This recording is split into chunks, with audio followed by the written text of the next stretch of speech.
Seperti contohnya makanan ya. Makanan itu adalah merupakan perkara sesuatu yang darurat bagi kelangsungan hidup manusia. Ya, jadi makanan itu adalah salah satu ya sesuatu yang sangat-sangat dibutuhkan oleh manusia. Maka dia dikatakan sesuatu yang bersifat darurat. Ya, karena tidak mungkin seseorang bisa bertahan hidup tanpa makan.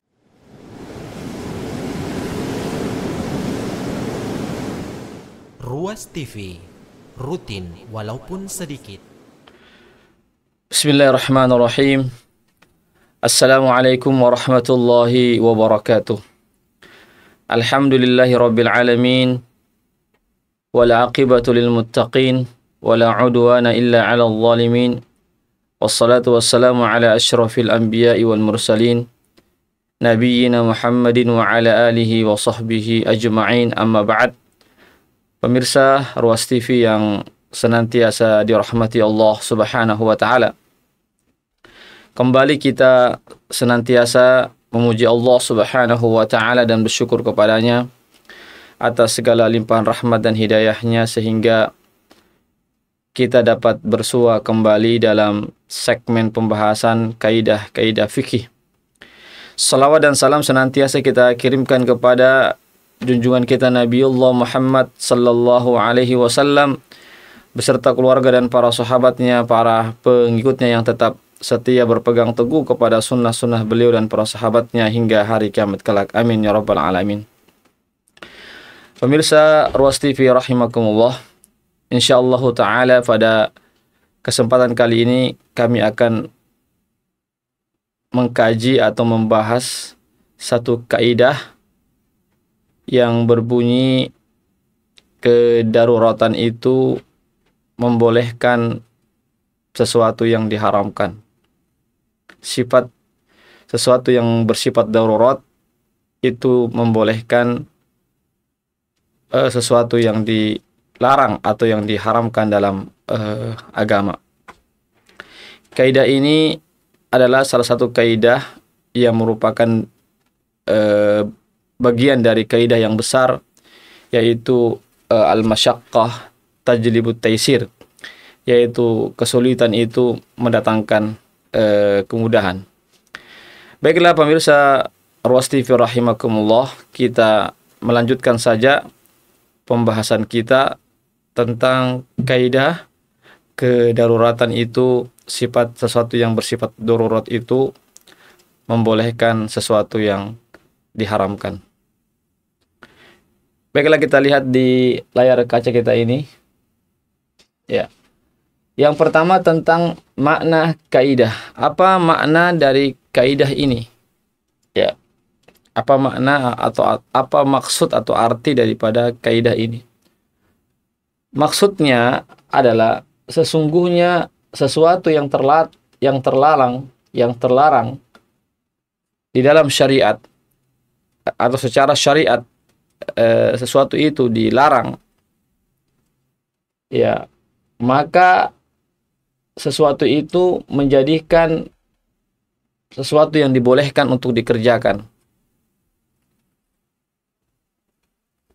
Kapan hal itu boleh dikerjakan? Ketika ada hajat atau kebutuhan yang mendesak. Ya, yang tadinya perkara itu diharamkan, tapi karena ada hajat yang mendesak atau kebutuhan yang mendesak, maka sesuatu yang diharamkan itu pun menjadi dibolehkan. Ya, yang dimaksud dengan hajat yang mendesak itu adalah sesuatu yang bersifat darurat atau kedaruratan. Jadi karena ada sesuatu yang darurat, ya, atau ada hajat yang mendesak, maka sesuatu yang tadinya itu dilarang secara syariat atau dalam syariat, dalam agama Islam, maka menjadi dibolehkan. Itu makna dari kaidah yang kita akan bahas pada pertemuan kali ini insyaallah ta'ala. Kemudian apa yang melandasi atau yang menjadi dalil landasan dari kaidah ini? Di antaranya adalah firman Allah Subhanahu wa taala dalam surah Al-An'am ayat 119. Allah Subhanahu wa taala berfirman, "Wa qad fassala lakum ma harrama 'alaikum illa ma turirtum ilaih." Dan sesungguhnya Allah Subhanahu wa taala telah menjelaskan kepada kalian apa-apa yang Allah telah haramkan atas kalian. Jadi Allah Subhanahu wa taala telah menjelaskan ya kepada kita, ya kepada umat manusia, terkhususnya kepada umat Islam, apa yang telah diharamkan atas mereka kecuali dalam keadaan terpaksa. Ya, jadi ada pengecualian. Jadi kata-kata kecuali dalam keadaan terpaksa, kecuali jika kalian dalam keadaan terpaksa, ya untuk melakukannya maka itu diperbolehkan. Ya, ini salah satu ayat yang dijadikan oleh para ulama kita sebagai landasan dari kaidah ini. Jadi kata-kata kecuali apa yang terpaksa atas kalian untuk kalian kerjakan yang diharamkan itu menunjukkan bahwasanya pengecualian dari keharaman itu adalah hukumnya dibolehkan. Kemudian landasan yang kedua adalah firman Allah Subhanahu wa taala dalam surah Al-Baqarah ayat 173. "Faman ittara ghaira baghi wala 'adin fala itsma 'alaihi innallaha ghafurur rahim." Maka barang siapa yang terpaksa ya untuk melakukan sesuatu yang diharamkan, namun dia tidak menginginkan untuk melakukan sesuatu yang diharamkan itu, ya tidak ada keinginan sebenarnya untuk berbuat sesuatu yang diharamkan itu, tapi karena kondisi yang darurat, ya, wala adin, dan juga tidak melampaui batas dalam melakukan perbuatan yang dilarang itu, maka tidak ada dosa atasnya. Sesungguhnya Allah Subhanahu wa taala Maha Pengampun lagi Maha Penyayang.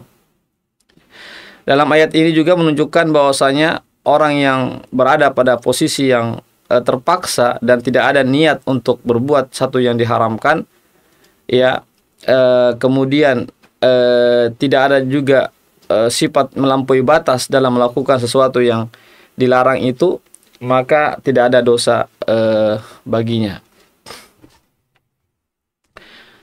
Kemudian dalil yang berikutnya adalah Allah Subhanahu wa ta'ala berfirman dalam surah Al-Maidah ayat 3, "Faman ittara fi makhmasatin ghaira mutajanifin li itsmin fa innallaha ghafurur rahim."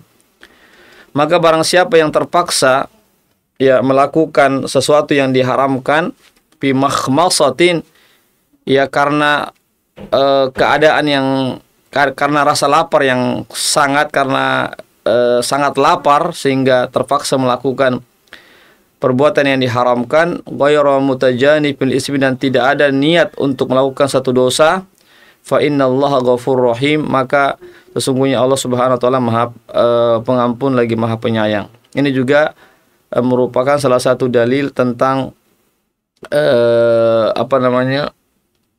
sesuatu yang sifatnya darurat dan terpaksa dilakukan, maka membolehkan sesuatu itu untuk dilakukan karena keadaan yang mendesak, karena keadaan yang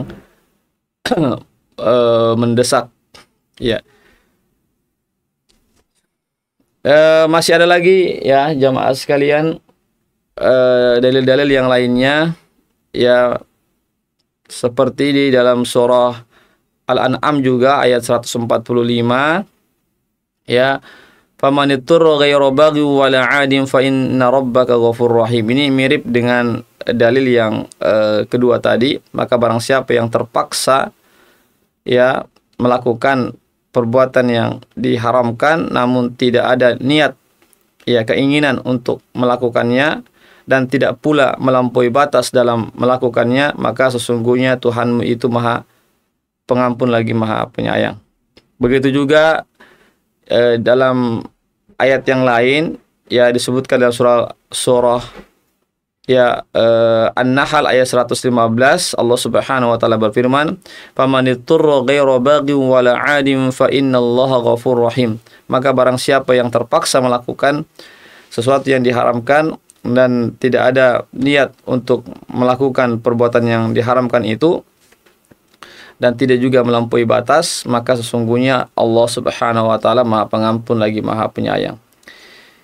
Pemirsa Ruas TV rahimakumullah, berdasarkan dari kelima ayat ini, maka para ulama menyimpulkan, ya, membuat satu kaidah yang berbunyi ad-darurat tubihul mahdhurat. Sesuatu yang sifatnya ad-darurat, yang bersifatnya darurat, ya, yang sangat mendesak, ya, kebutuhan yang sangat mendesak, maka itu membolehkan perkara yang diharamkan dalam syariat. Jadi darurat ini jamaah sekalian, pemirsa Ruas TV yang dimuliakan Allah Subhanahu wa taala, darurat ini yaitu maknanya adalah kebutuhan yang sangat mendesak. Ya. Hajat yang sangat-sangat mendesak, itu yang dinamakan darurat, ya, atau yang bisa kita katakan seperti emergency, ya, emergency atau kebutuhan yang sangat mendesak yang harus dilakukan. Ya. Seperti contohnya makanan, ya. Makanan itu adalah merupakan perkara sesuatu yang darurat bagi kelangsungan hidup manusia. Ya, jadi makanan itu adalah salah satu, ya, sesuatu yang sangat-sangat dibutuhkan oleh manusia. Maka dia dikatakan sesuatu yang bersifat darurat. Ya, karena tidak mungkin seseorang bisa bertahan hidup tanpa makan, tanpa mengkonsumsi makanan. Oleh karena itu sehingga makanan itu merupakan sesuatu yang darurat bagi manusia. Sedangkan perkara yang terlarang, yang diharamkan, yang dimaksud adalah perkara yang diharamkan untuk dikerjakan. Ya, perkara yang diharamkan maksudnya adalah perkara-perkara yang diharamkan dalam syariat untuk dikerjakan. Pemirsa Ruas TV yang dimuliakan Allah Subhanahu wa taala. Kemudian kita beralih kepada jenis-jenis keringanan berdasar pada kaidah yang kita bahas ini. Apa jenis-jenis keringanan atau rukhsah yang didasarkan pada kaidah ad-darurat tubihul mahdhurat? Yang pertama adalah jenis keringanan yang pertama adalah, ya, atau jenis dispensasi atau keringanan yang pertama adalah menunjukkan, ya, kebolehan sesuatu yang diringankan selama kedaruratan itu masih ada. Ya.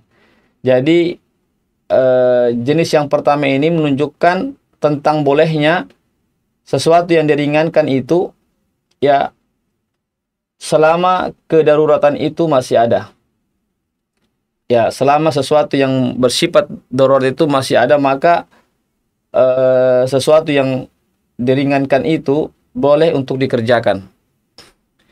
Contohnya seperti memakan bangkai bagi orang yang sangat lapar. Ya, memakan bangkai bagi orang yang sangat lapar, yang hampir binasa karena kelaparannya. Misalnya ada seorang, ya, misalnya di sebuah hutan misalnya, atau di sebuah pedalaman atau padang Sahara misalnya, yang ketika itu dia sangat lapar sekali dan dia tidak mendapatkan makanan apa-apa kecuali bangkai yang ada di hadapannya ketika itu, maka dia diperbolehkan untuk memakan bangkai pada saat itu. Ya, karena dia dalam kondisi yang sangat darurat sekali, emergency. Seandainya dia tidak makan, maka itu bisa membawa kepada kebinasaan dirinya. Artinya bisa dia meninggal dunia karena keadaan yang sangat lapar pada saat itu. Ya, jadi memakan bangkai bagi orang yang sangat lapar, yang hampir binasa, yang hampir meninggal dunia karena kelaparannya itu, dengan memakan sekedar menghilangkan rasa lapar. Jadi tentunya dia memakan bangkai yang ada di hadapannya itu sekedar menghilangkan rasa lapar, artinya tidak berlebih-lebihan. Tidak berlebih-lebihan, hanya sekedar menutupi rasa lapar yang sangat pada saat itu. Ya, Untuk apa? Kenapa dia lakukan itu sehingga dibolehkan? Karena untuk menyelamatkan diri dari kematian. Ya, untuk menyelamatkan dirinya daripada kematian. Jadi hukum asalnya bangkai itu adalah diharamkan dalam syariat, tapi karena kondisi yang darurat, yaitu kondisi yang sangat mendesak, maka dia diperbolehkan untuk mengkonsumsi atau memakan bangkai itu, tapi sekedar hanya untuk menghilangkan rasa laparnya dan tidak berlebihan. Ya, bukan untuk bersenang-senang dengan bangkai itu, bukan untuk memakan dengan porsi yang berlebih-lebihan, tapi cukup dia memakan sekedarnya saja agar menghilangkan rasa lapar yang ada padanya. Ini jenis yang pertama. Kemudian contoh yang lainnya pada jenis keringanan yang pertama ini adalah memakan daging babi. Ya, memakan daging babi atau meminum khamar, minuman keras ketika sangat haus yang membahayakan dirinya. Misalnya qadarullah dia tidak menemukan makanan yang halal kecuali daging babi saja, atau tidak menemukan minuman yang halal kecuali khamar saja, ya, khamar atau yang sejenisnya. Ya, ketika itu dia dalam keadaan haus yang sangat, ya, yang akan membahayakan dirinya, akan mengancam keselamatan dirinya, ya. Atau ketika dia dipaksa dengan ancaman pembunuhan, ya, atau misalnya ada orang yang memaksa dia, seandainya dia tidak memakan daging babi itu atau tidak meminum khamar itu, ya, dan dia dipaksa untuk memakannya dengan ancaman pembunuhan, artinya dengan diancam kalau dia tidak memakan itu maka dia, atau tidak meminum khamar itu, dia akan dibunuh, maka ketika itu dia tidak mengapa memakan daging babi itu atau meminum khamar. Ya, tapi tentu dengan dalam hatinya dia tidak menginginkan untuk melakukan hal tersebut, tetapi karena ada ancaman pembunuhan terhadapnya, maka tatkala dia melakukannya maka tidak mendapatkan dosa dan dia dimaafkan karena berdasarkan kaidah ad-darurat tubihul mahdhurat. Perkara-perkara yang sifatnya darurat, keterpaksaan, kedaruratan, sifat kebutuhan yang mendesak, maka itu membolehkan perkara-perkara yang dilarang dalam agama. Ini sekedar contoh-contoh saja dari jenis keringanan yang pertama. Kemudian pemirsa Ruas TV yang dimuliakan Allah Subhanahu wa taala, ya. Jenis yang kedua adalah jenis keringanan yang kedua yang berdasar pada kaidah ad-darurat tubihul mahdhurat, ya, kedaruratan itu membolehkan sesuatu yang diharamkan, adalah keringanan yang tidak menggugurkan keharaman perbuatan tersebut, tapi dibolehkan untuk melakukannya karena kondisi darurat. Ya, jadi ada keringanan, namun keringanan itu tidak menggugurkan keharaman perbuatan tersebut. Artinya perbuatan tersebut itu tetap dikatakan haram, ya, tapi pada kondisi darurat maka dibolehkan perbuatan yang haram itu dilakukan, ya, seperti merusak harta orang lain. Ya, tentu merusak harta orang lain adalah perkara yang diharamkan, ya. Namun dalam kondisi darurat maka itu diperbolehkan. Maka itu diperbolehkan, ya, namun tidak menggugurkan keharaman perbuatan tersebut. Ya, namun tidak menggugurkan keharaman perbuatan tersebut. Artinya perbuatan tersebut tetap dikatakan haram, terlarang, hanya saja boleh dilakukan dalam kondisi-kondisi yang darurat atau emergensi. Ya, seperti merusak hartanya orang lain, barangnya orang lain, merusak atau mencemari kehormatan orang lain, atau mengucapkan kata-kata kufur, kata-kata kafir, kalimat-kalimat kafir, namun hatinya tetap di atas keimanan. Ya, misalnya seandainya dia dipaksa atau diancam untuk dibunuh misalnya kalau tidak mengucapkan kata-kata kafir atau kata-kata kekufuran, namun hatinya tetap di atas keimanan, tetap dia beriman kepada Allah, maka perbuatan tersebut tidak diharamkan padanya karena kondisi yang sangat darurat pada saat itu. Kedaruratan ini hanya menggugurkan dosa ya. Jadi perlu diperhatikan para pemirsa Ruas TV yang sama berbahagia. Jadi kedaruratan pada jenis keringanan yang kedua ini hanya menggugurkan dosa saja, tapi tidak menggugurkan perbuatan dan tanggung jawabnya. Jadi tetap dia memiliki tanggung jawab. Ya. Jadi tetap dia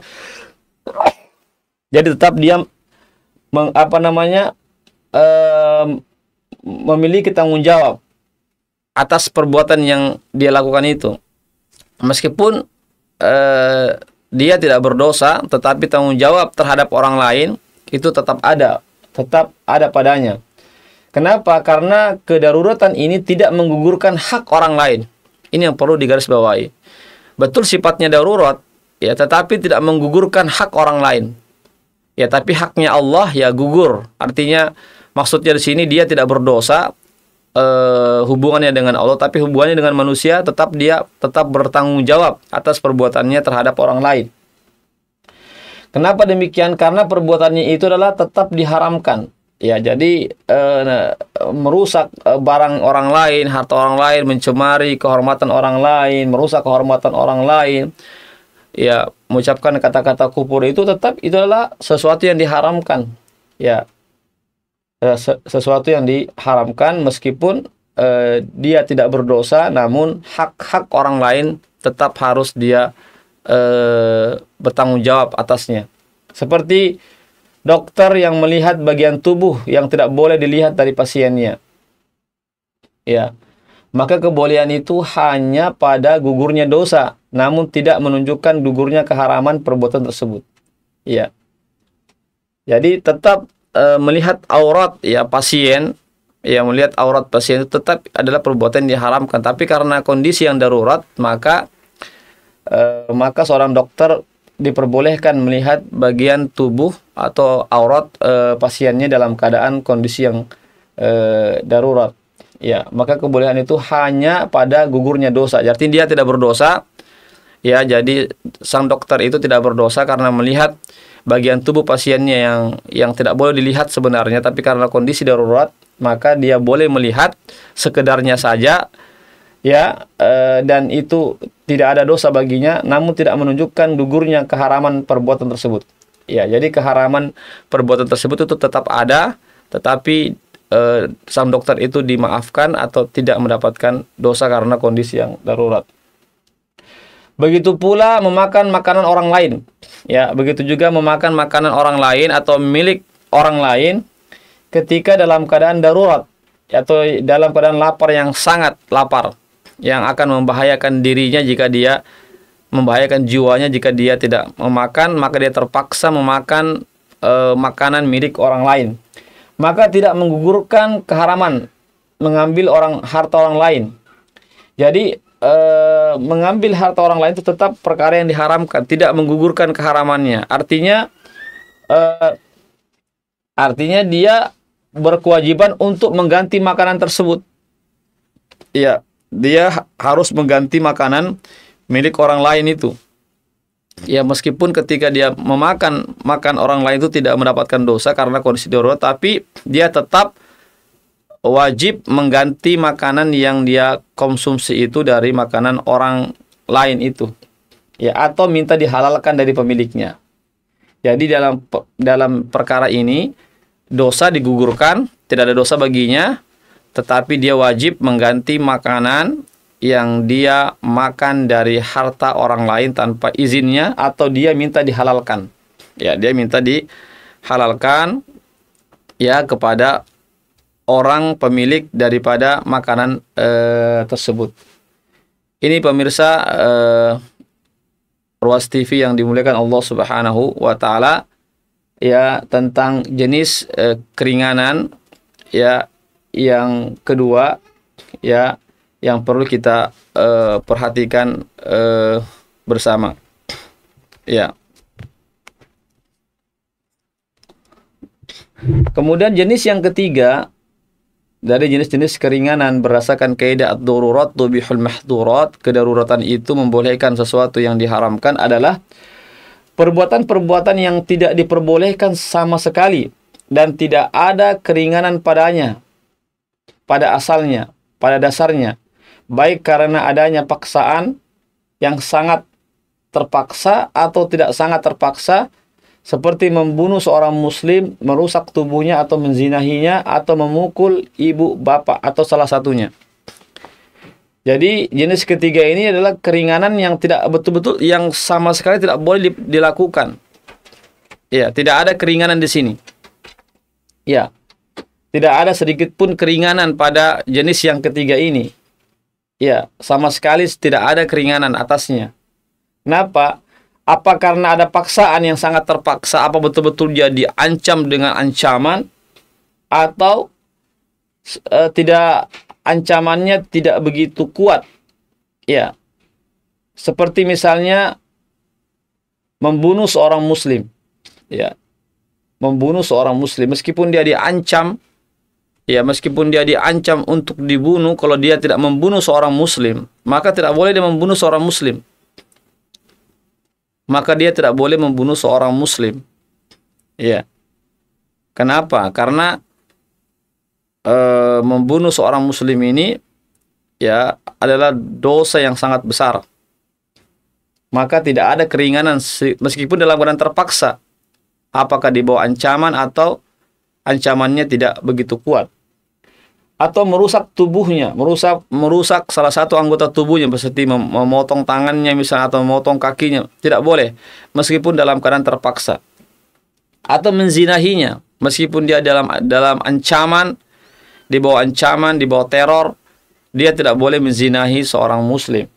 Ya, atau memukul ibu bapaknya meskipun dia di bawah ancaman, diancam untuk dibunuh misalnya, agar dia bisa memukul ibu bapaknya, menyakiti ibu bapaknya, maka itu tidak dibolehkan. Jadi jenis ketiga ini tidak ada sedikit pun keringanan untuk melakukan perkara-perkara yang diharamkan. Ini perbuatan tidak boleh dilakukan. Jadi membunuh seorang muslim dalam keadaan apapun, dalam keadaan emergensi apapun, dalam keadaan darurat apapun, tidak boleh membunuh seorang muslim. Tidak boleh merusak tubuhnya, tidak boleh menzinahinya. Begitu juga tidak boleh memukul, ya, ibu bapak. Ya. Ini adalah perbuatan-perbuatan yang tidak boleh dilakukan dan dosanya tidak digugurkan. Ya.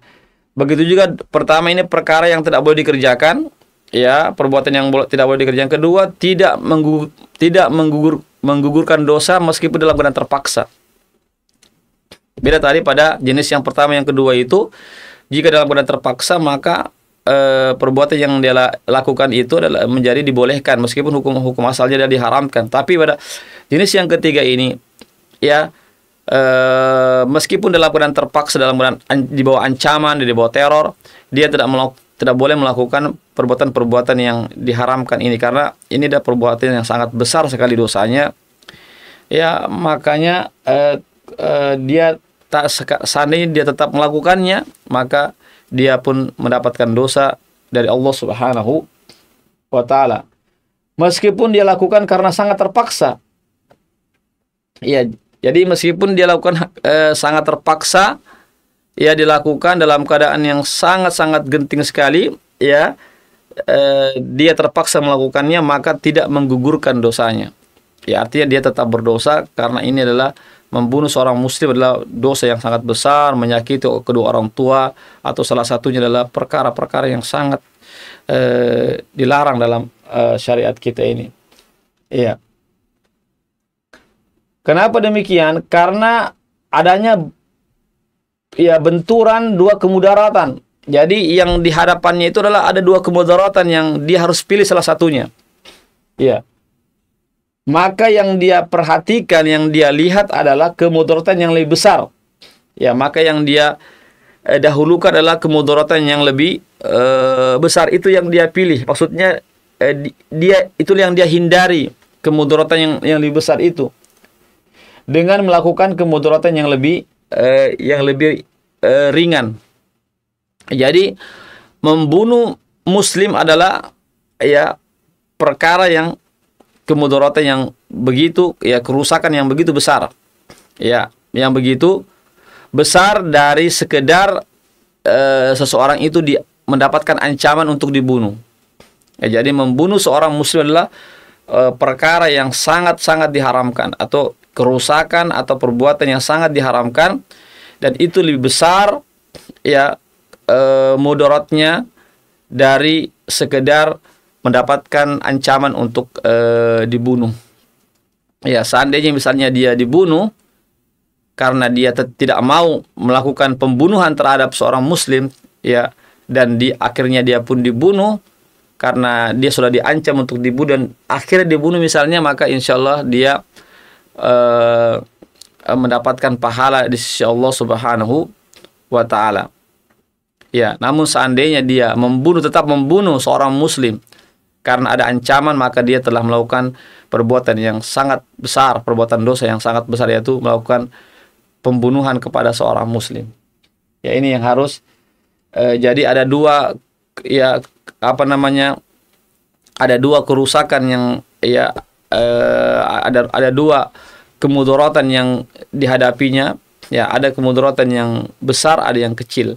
Ya, kemudaratan yang besar tentu adalah membunuh seorang muslim, menzinai seorang muslim misalnya, merusak tubuhnya dan seterusnya. Begitu juga memukul orang tua, bapak ibu itu adalah kemudaratan yang sangat besar. Oleh karena itu dia harus bersabar, ya, meskipun dia dalam keadaan terpaksa, meskipun dia dalam keadaan dipaksa untuk melakukan perbuatan yang diharamkan, itu dia harus bersabar untuk tidak melakukannya, ya, karena ancaman itu hanyalah juga satu kemudaratan, tetapi kemudaratan yang kecil, ya, kemudaratan yang kecil dibandingkan dengan kemudaratan yang besar, yaitu tatkala kita mengganggu atau membunuh jiwa seorang muslim. Ya, kedaruratan ini tidak menggugurkan dosa. Ya, jadi kedaruratan ini, ya, pada jenis yang ketiga ini tidak menggugurkan dosa. Artinya seandainya dia tetap melakukannya di bawah ancaman, ya, maka dia tetap mendapatkan dosa. Justru tidak menggugurkan dosa, tapi justru dia mendapatkan dosa. Ya, tidak menggugurkan dosanya, tidak menggugurkan sifat perbuatannya dan tanggung jawabnya. Ya, tapi hukum hudud, ya, dapat digugurkan karena adanya syubhat atau keraguan-raguan. Ya, karena hukum hudud itulah hukum yang ditetapkan oleh syariat. Ya, seperti misalnya mencuri, maka dipotong tangannya, itu hukum hudud. Kalau berzina, maka dia dirajam atau dicambuk misalnya. Ini namanya hukum hudud. Ya, tapi hukum hudud dapat digugurkan. Ya, jadi harus dibedakan mana hukum hudud, mana hukum yang bukan hudud. Ya, hukum yang atau ta'zir, ya, hukum ta'zir dengan hukum hudud. Kalau ta'zir itu adalah hukuman yang ditetapkan oleh pemerintah yang tidak ada nasnya dari Al-Quran dan Sunnah. Tapi kalau hukum hudud itu ditetapkan oleh Al-Quran dan Sunnah Rasulullah Sallallahu Alaihi Wasallam. Ya, jadi pada jenis yang ketiga ini, seandainya dia melakukan perbuatan-perbuatan yang terlarang tadi itu, tetap dia berdosa, tetap dia bertanggung jawab, namun hukuman hududnya itu digugurkan. Ya, hukuman hududnya itu digugurkan. Kenapa? Karena adanya syubhat atau keraguan-raguan. Karena adanya syubhat di situ, yaitu karena dia dalam keadaan kondisi yang terpaksa, dalam kondisi ancaman, dalam kondisi teror, ya, sehingga hukum hudud itu seperti dipotong tangannya, seperti seperti dia dirajam sampai mati misalnya, atau dicambuk 100 kali bagi pelaku zina, maka itu digugurkan.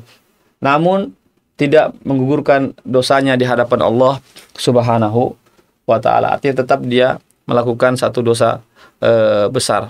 Ya, ini pemirsa Ruas TV yang dimuliakan Allah Subhanahu wa taala ya terkait tentang jenis yang ketiga, ya, tentang jenis-jenis keringanan yang berdasarkan pada kaidah kita, yaitu kaidah ad-darurat tubihu al-mahdurat.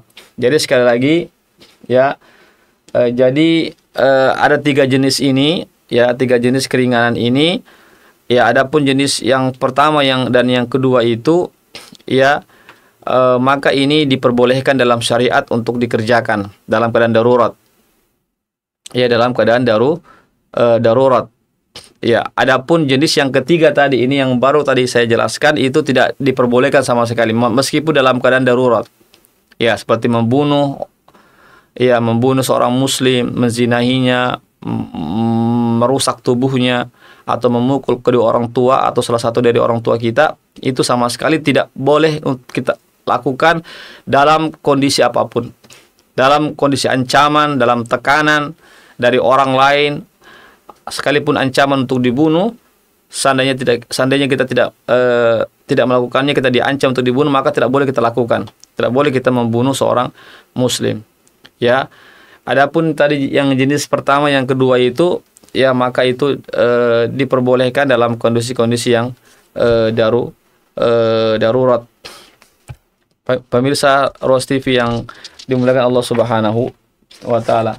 Ya, ini juga masuk ya bagian ya atau tambahan dari contoh-contoh kaidah, sebagaimana juga sebenarnya sudah kami jelaskan tadi, sebutkan beberapa contoh-contohnya, ini tambahan saja. Yang pertama, contoh-contoh kaidah ini, ad-darurat tubihul mahdurat, kedaruratan itu membolehkan sesuatu yang diharamkan. Yang pertama, contoh yang lainnya adalah pemilik hutang, ya, pemilik hutang dibolehkan mengambil harta orang yang berhutang padanya. Ya, misalnya ada orang yang berhutang padanya dan dia tidak mau membayar misalnya, padahal dia mampu membayar, tetapi menunda-nunda pembayaran, sedangkan pemilik hutang ini sangat butuh kepada uang tersebut, maka dia boleh mengambil harta orang yang berhutang itu. Ya, tentu ini dalam posisi yang sangat darurat, misalnya agar utang itu dapat terlunasi. Ya, boleh jadi karena orang yang berhutang ini adalah orang yang sengaja menunda-nunda pembayaran, padahal dia mampu, padahal dia ketika itu ada kemampuan untuk membayar, tapi menunda, sehingga pemilik hutang ini dalam keadaan yang terjepit, butuh dana juga misalnya dalam kondisi darurat, maka dia diperbolehkan untuk mengambil utang yang ada pada orang lain yang pernah berutang kepadanya. Ya, meskipun tanpa seizinnya. Ya, meskipun tanpa seizin, artinya dia mengambil secara diam-diam. Ya, secara diam-diam tanpa diketahui oleh pemilik harta tersebut. Ya. Jika dia mampu mengambilnya, ya, maka dia boleh mengambil harta yang ada pada orang lain itu yang pernah berhutang atau yang punya utang kepadanya. Ya, tapi sesuai dengan sesuai hutang yang ada pada orang tersebut. Ya, sesuai, misalnya utangnya berapa, ya, misalnya utangnya 5 juta, maka yang diambil hanya 5 juta saja, meskipun tanpa seizin dari pemilik harta tersebut. Karena apa? Karena ini dalam kondisi darurat, misalnya dalam kondisi darurat, ya, ad-darurat tubihul mahdurat, yaitu perkara-perkara yang darurat itu membolehkan sesuatu yang diharamkan. Ya, membolehkan sesuatu yang diharamkan. Ya, kenapa demikian? Dia diperbolehkan mengambil harta orang yang berhutang kepadanya tanpa seizinnya. Itu karena itu tadi faktor orang yang berhutang itu sengaja tidak mau membayar hutangnya atau sengaja menunda-nunda pembayaran hutangnya itu, maka orang yang sebagai atau sang piutang itu atau orang yang memiliki hutang itu, maka dia boleh mengambil harta orang yang berutang kepadanya, tapi sesuai dengan utang yang ada padanya. Tidak boleh melebihi daripada utang tersebut. Ya. Kemudian yang kedua, contoh kaidah ad-darurat tubihul mahdurat adalah bolehnya melawan orang yang berbuat kezoliman terhadapnya meskipun perlawanan itu, pembelaan itu membawa kepada terbunuhnya orang yang berbuat zalim kepadanya, jika dalam keadaan terpaksa dilakukan dan sudah dicegah atau dilawan dengan segala cara yang lebih ringan. Ya, misalnya dia sudah berupaya untuk melakukan pembelaan diri, ya, membela dirinya dari orang atau orang-orang yang ingin mengganggunya, ya, dia sudah berupaya untuk melawan, untuk menghindar, untuk untuk mencegah perbuatan zalim yang ditujukan kepadanya, namun tidak ada cara lain melainkan harus dihadapi dengan cara membunuhnya, maka itu tidak mengapa. Maka itu tidak, karena ini masuk dalam pembelaan diri. Tetapi diupayakan dulu untuk mencegah kezaliman yang terjadi kepadanya dengan pencegahan yang lebih ringan. Artinya lebih ringan dengan cara tidak membunuh. Tetapi jika yang lebih ringan ini, dengan segala cara yang lebih ringan ini tidak bisa memberikan manfaat, ya, maka boleh dia menggunakan cara yang terakhir, yaitu dengan cara membunuh orang yang ingin membunuhnya atau orang ingin menyakitinya misalnya. Jadi sekali lagi ini harus juga diperhatikan, dicegah dulu dengan cegahan yang lebih ringan, dihadapi dengan cara yang lebih ringan. Tetapi kalau tidak ada lagi cara lain dan terpaksa sekali untuk membunuhnya, maka itu tidak mengapa. Ya, maka dia tidak mendapatkan dosa, bahkan diperbolehkan karena sebagai pembelaan, penjagaan terhadap dirinya. Dan ini berdasar pada kaidah ad-darurat tubihu al-mahdhurat. Keharaman itu atau sifatnya darurat itu membolehkan perkara-perkara yang diharamkan. Ya, sebelum kami akhiri di sini, yaitu ulama Syafi'iyah menambahkan, ya, tambahan pada kaidah darurat tubihul mahdhurat. Jadi dari kalangan ulama Syafi'iyah, dalam mazhab ulama Syafi'iyah menambahkan dalam kaidah darurat tubihul mahdhurat beberapa kalimat. Ya. Yaitu apa kalimatnya? Yaitu kedaruratan membolehkan sesuatu yang diharamkan dengan syarat bahwa orang yang mengalami kedaruratan itu tidak lebih rendah kedudukannya dari sesuatu yang diharamkan itu. Ini kalimat yang ditambahkan oleh ulama Syafi'iyah. Ya, adapun ulama-ulama dari mazhab yang lainnya tidak menambahkan syarat ini. Jadi ada syarat yang ditambahkan oleh ulama Syafi'iyah pada kaidah ad-darurat tubihul mahdhurat. Ya, adapun ulama yang lainnya tidak menambahkan karena mereka sudah mencukupkan dengan kaidah ini, ya, dan kaidah ini bisa juga melihat kondisi-kondisi tertentu. Sebagai contoh, kenapa kaidah ini ditambahkan, ada tambahan redaksi kalimat dari ulama Syafi'iyah. Dari kaidah ini, kata mereka, dikecualikan orang yang menghadapi kedaruratan tidak dibolehkan memakan mayat para nabi atau rasul. Ya, sebagaimana yang kami sampaikan sebelumnya, bahwasanya apabila seseorang itu dalam keadaan keterpaksaan, tidak ada makanan kecuali bangkai saja, ya, maka dia boleh memakan bangkai, tetapi dia tidak boleh memakan jasadnya para nabi. Seandainya dia menemukan jasadnya para nabi atau rasul, maka dia tidak boleh memakan meskipun dalam keadaan lapar yang sangat, meskipun dia akan mengalami kematian, ya, akan mengalami kebinasaan seandainya dia tidak makan, maka tetap tidak diperbolehkan. Kenapa? Karena jasadnya para nabi itu lebih mulia dari jasadnya itu, dari seandainya dia meninggal dunia. Ya. Jadi jasadnya para nabi itu lebih mulia daripada jasadnya kita, daripada jasad manusia biasa itu. Makanya ketika itu dia harus bersabar meskipun dia mengalami kematian, ya, maka dia tidak dikatakan berdosa karena memakan jasadnya para nabi, merusak jasadnya para nabi itu perkara yang sangat, ya, tidak diperbolehkan. Ya, sangat, karena jasadnya para nabi itu lebih tinggi derajatnya dibandingkan jasadnya daripada manusia biasa itu. Ini makanya sehingga ulama Syafi'iyah menambahkan satu redaksi tambahan ini. Ya, sebenarnya meskipun sudah ditambahkan, para ulama mengatakan sudah jelas, ya, sudah jelas. Maksudnya darurat tubihul mahdzurat ini juga tidak bersifat umum. Ada hal-hal yang dikecualikan, Di antaranya adalah jasadnya para nabi itu sudah pasti tidak boleh dimakan dalam kondisi apapun seseorang itu. Ya. Begitu pula seandainya seseorang dipaksa untuk membunuh orang lain, maka tidak diperbolehkan untuk membunuhnya. Ya, sebagaimana yang kami sudah jelaskan tadi, ya, bahwasanya seseorang itu tidak diperbolehkan untuk membunuh orang lain bagaimanapun keadaannya. Ya, meskipun dia dibawa ancaman untuk dibunuh, dia tidak boleh membunuh orang lain. Misalnya kalau Anda tidak membunuh si fulan, saya akan bunuh kamu. Maka ancaman ini tidak boleh dia ikuti. Ya, tidak boleh dia ikuti. Dia harus bersabar meskipun dia dibunuh. Seandainya dibunuh, insya Allah dia mati syahid. Ya, karena dia telah mempertahankan dirinya daripada orang yang berbuat zolim kepadanya. Ya, jadi kenapa demikian? Karena jasadnya orang lain itu ya sederajat dengan jasadnya dia. Ya, jasadnya orang lain, nyawanya orang lain sama dengan nyawanya, sederajat. Ya, beda dengan bangkainya hewan ya. Bangkainya hewan ya tentu hewan tidak sederajat dengan manusia, lebih tinggi derajatnya manusia dibandingkan hewan. Adapun sesama manusia, apalagi jasadnya seorang muslim itu sama derajatnya. Makanya dia tidak boleh memakan atau membunuh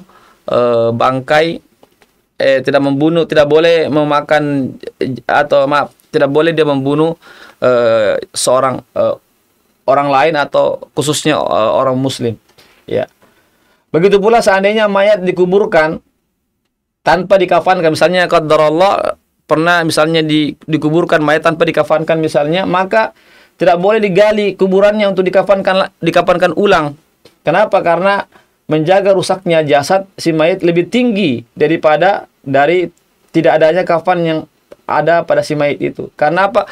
Karena kalau kita menggali lagi, ya itu akan menyebabkan persentuhan dengan bisa akan merusak jasadnya si mayit. Ya, menggali lagi akan bisa merusak jasadnya si mayit. Maka ketika itu tidak perlu lagi dikafankan.